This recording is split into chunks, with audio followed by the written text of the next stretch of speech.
The World Rally Championship was decided in a three-way heavyweight title fight in the forest roads outside Coffs Harbour. And I thought George Foreman versus Muhammad Ali was a rumble in the jungle.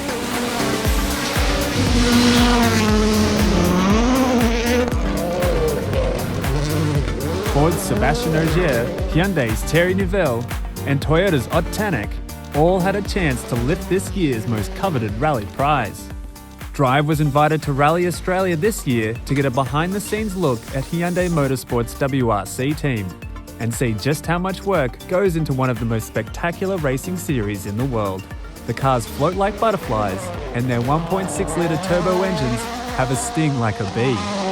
But with Rally, what's unique is it gives fans the chance to get up close and personal with the cars, or rather the dust. The talent of these drivers has to be seen to be believed, but so does the way the teams work, fixing the machines in the service areas with only a limited amount of crew and time. One man that understands the demands on a rally driver better than most is one of Australia's top driving talents, Brendan Reeves. So the cars are upwards of 380 horsepower. They're only a 1.6 litre turbo, so it's a lot of power out of a small engine. The cars have a paddle shift gearbox. They have the co-driver and the driver in the car, the co-driver telling them where to go. And you know, they're battling out here in the jungle and the forest. All the drivers have been saying they're quite scared of some of the Australian outback, but us Aussies just love it out here, and the cars are incredible and they sound amazing. One really interesting thing here is that Thierry Neuville is second in the championship, but he's second on the road. So it's rained, that's going to be an advantage for him.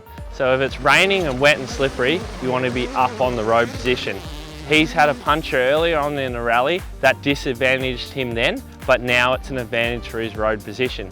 Sebastian Ogier, who's behind him on the road, will have a more slippery situation. If it was dry, you want to be back on the road. It's more of an advantage to be back there when the road's swept, because it's almost like tarmac. Loose rocks sweep away, and then there's a clean line the cars can go on, and sometimes they're up to a second a kilometre faster, so it's a big difference. Spectating on the WRC is unreal. You're up close and personal to the cars, inside, outside of corners, looking at jumps and how they react.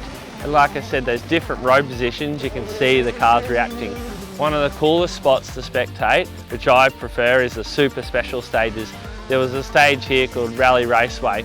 You see the cars go around the tarmac and then onto the dirt sections. There's amazing spectating. So that's a really cool advantage you have here at Rally Australia.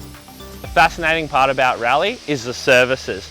There's 4 mechanics on each car, then a chief mechanic, then an engineer. So the engineer will decide with the driver the setup, the chief mechanic will tell the other guys on each corner what they need to do, and they're generally in charge of the engine. In the morning they have a 15-minute service, then in the middle of the day they have 30 minutes. The mechanics can do everything. They re-weld exhaust, put them back on the cars. Generally with these current cars with the huge aerodynamic, they're replacing rear bumpers, splitters and the front bumpers from all the water splashes and the damage they get. And then in the evening they generally have a 45-minute service. This is where you pretty much rebuild the car for the next day. The cool thing about these current World Rally cars, they have 400 horsepower, but also that turns into noise. You can hear the cars echoing through the forest, and the anti-lag makes this really strong popping and banging you hear. That's when they're off the throttle, keeping the turbo spinning and on full boost. But as drivers are pushing the limits, there's always a chance of a mistake. And we saw Tanak get a puncture after taking this corner too hot.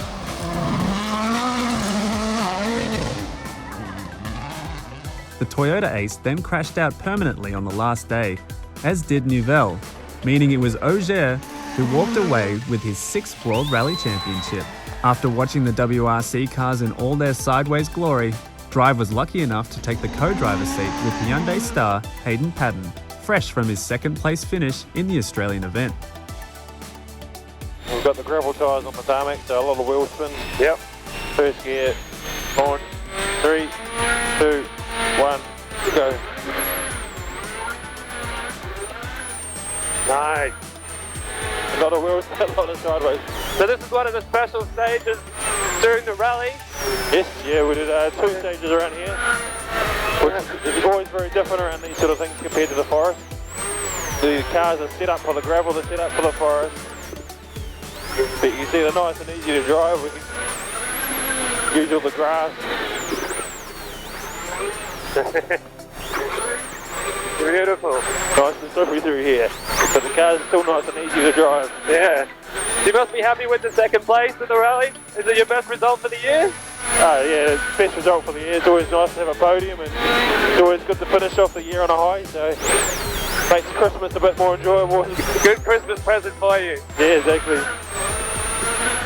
Oh, this is great. But yeah, a bit different to a V8 supercar, isn't it? Yeah. A lot more sideways.